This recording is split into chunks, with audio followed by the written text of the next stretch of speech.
Hey everyone, Shane here with etrailer.com. Today I have a 2020 Toyota Tacoma. We're going to be taking a look at the Westin Custom Fit Bed Mat. First thing you need to determine before you get a bed mat is what you use the back of your truck for. If you use it because you carry wood, stuff that may damage or slide around in the back of the truck, I would go with more of a rubberized one. If you use it for more like luggage because you travel a lot, I would go with more of a carpeted one. You have rubber ones like this that are very thick rubber, and what they do is they hold everything in place. So if you have a bucket of tools up here, or you have some wood back there but it's short blocks where it doesn't extend the length of the bed, it's not going to slide around when you hit the gas or you hit the brakes.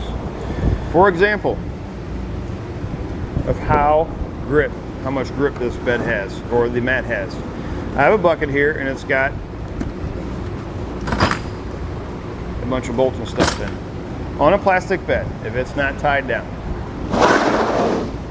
that's what it does. With this mat,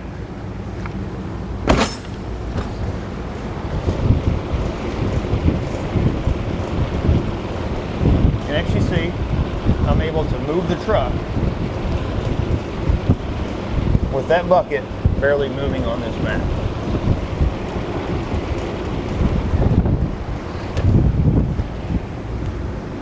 If that doesn't tell you this mat has grip, I don't know what will. If we take a closer look at this mat, it's actually going to be 5/16 thick. It's going to be constructed out of 100% recycled rubber. It's going to be very durable. Our bed here is actually a plastic bed on the Tacomas. And you'll notice this individual obviously uses their bed as a truck bed.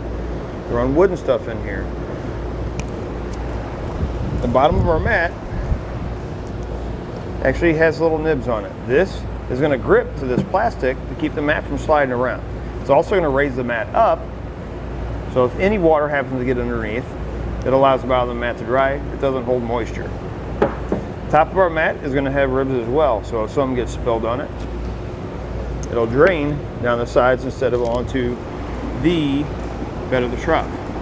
Now, one downside to this mat is on the Tacoma, there's actually a tie down right here in this corner, and the mat covers it. However, there's a couple options.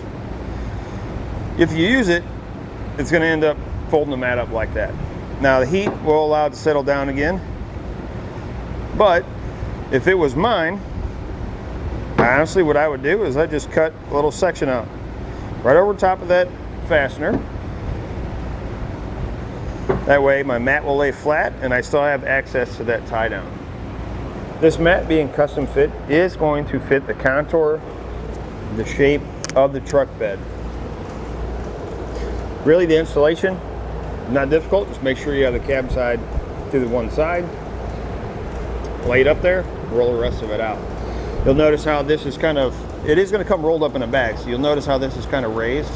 If you leave it sit out in the heat, this will flatten out when the rubber heats up. The cleaning process is pretty simple. Spray it off with a hose, take a brush, soap the water to it if you need to, rinse it off, let it dry, and you're ready. That's going to do it for a look at and installation. The Westin Custom Fit Bed Mat, 2020 Toyota Tacoma.